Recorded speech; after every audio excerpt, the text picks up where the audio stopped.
Logo aqui em 2 Coríntios, no capítulo 12, no versículo 7, diz assim, Paulo dizendo, né? E para que não me ensoberbecesse com a grandeza das revelações, foi-me posto um espinho na carne, mensageiro de Satanás, para me esbofetear, a fim de que não me exalte. Como você deve ter percebido, eu gravo essas mensagens, né, a maioria delas, aqui numa chácara. E se existe algo que a gente não precisa plantar, são espinhos. Eles simplesmente aparecem. Ainda que algumas frutas, né, como as cítricas, por exemplo, possuem espinhos, na verdade, os espinhos, eles figuram na palavra de Deus, logo lá em Gênesis 3, quando o homem acabou caindo, acabou pecando, se rebelando contra Deus. E Deus liberou uma palavra de maldição à terra, dizendo que ela produziria, né, espinhos, cardos e abrolhos, que são todos espinhos. E tem sempre uma finalidade: ferir, sempre no sentido negativo, se apresentar como inimigo, como opositor. E aqui Paulo está dizendo, né, que um espinho na carne foi liberado contra a vida dele. E ele orou por 3 vezes para que Deus removesse esse espinho na carne dele, porque isso aí certamente afetava o seu ir e vir, afetava a sua personalidade, afetava a sua vida. Espinhos são assim. Às vezes a gente está trabalhando aqui, né, numa coisa, numa outra, de repente você leva ali algo que te prejudica, que você analisa, é um espinho. Só que aqui é um espinho mais complicado. Aqui a palavra está dizendo que são mensageiros de Satanás. Quando nós observamos o Velho Testamento, Deus falou para o povo: se vocês se desviar da minha lei, dos meus preceitos, dos meus caminhos, eu enviarei espinhos diante de vós. E esses espinhos são inimigos. E os inimigos se levantavam. Nós conhecemos a história. Toda vez que Israel se desviava, Deus colocava ali espinhos. Quando observamos, né, isso acontecendo na vida de Paulo, é lógico que não foi por desobediência. Pelo contrário, foi exatamente porque o que ele tinha recebido do Senhor era tão importante. As visões que o Senhor tinha passado a ele, aí ele foi arrebatado até o 3º céu. E ali ele viu coisas inefáveis. Algumas, né, ele menciona como a ida dele lá toda, mas o que ele viu lá foi vedado para que ele não estivesse relatando isso. São espinhos que se manifestam na nossa vida porque nós também temos algo muito maravilhoso. O Senhor nos redimiu, o Senhor nos transformou, o Senhor escreveu o nosso nome no livro da vida. E é lógico que mensageiros de Satanás não vão faltar, se levantar na nossa caminhada. E muitas vezes nós nos deparamos com situações, né, que oramos e aparentemente a resposta não vem. Não é que a resposta não vem, é que algumas vezes prefigura esse espinho na carne, mas a diferença está na graça do Senhor. Na graça do Senhor.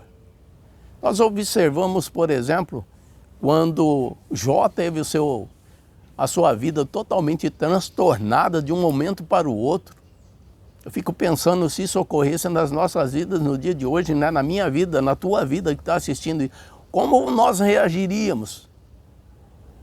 E quem estava por trás daquela situação? Nós sabemos quem estava por trás. Satanás.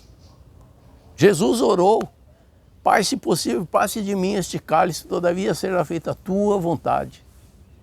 Quem é que estava, né, manifestando ali essa oposição?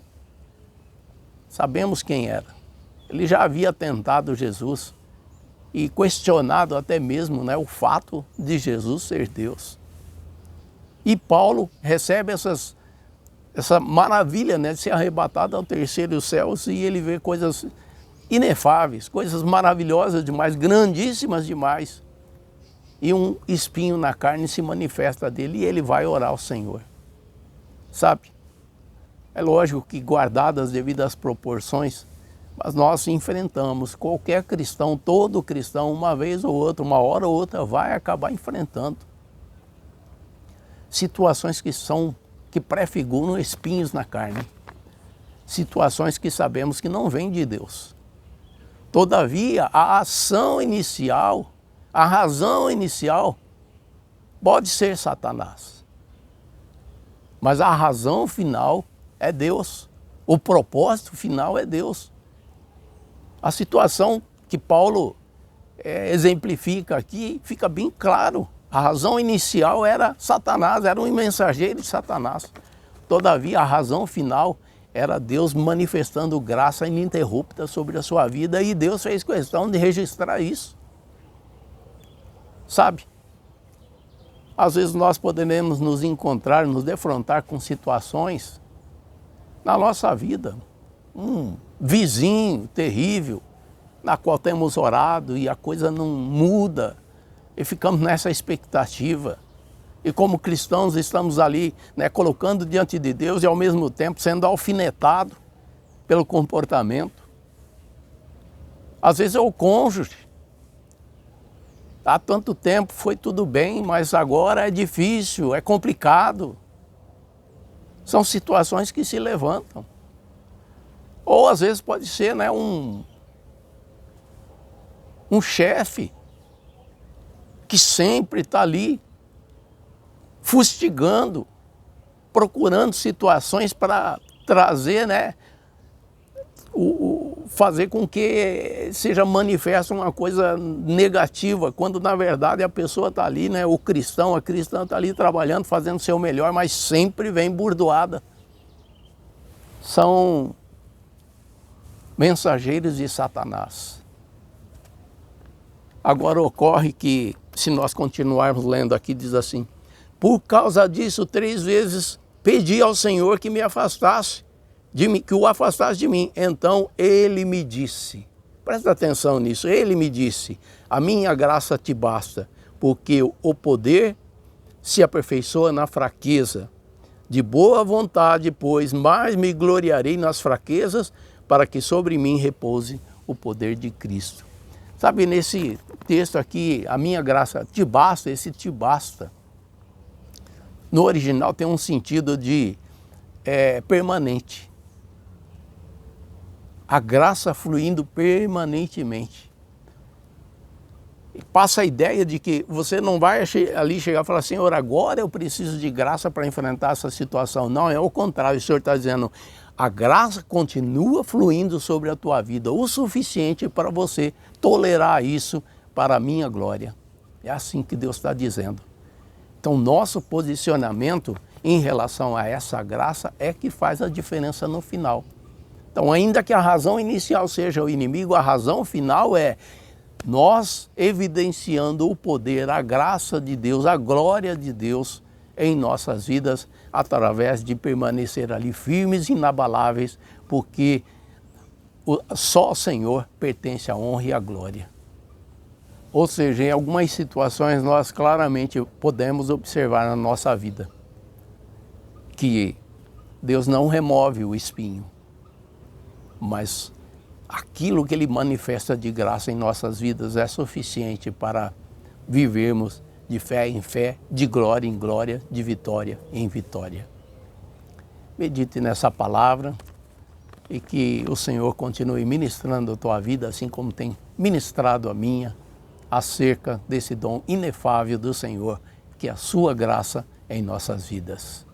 Para a glória do Senhor. Amém e amém.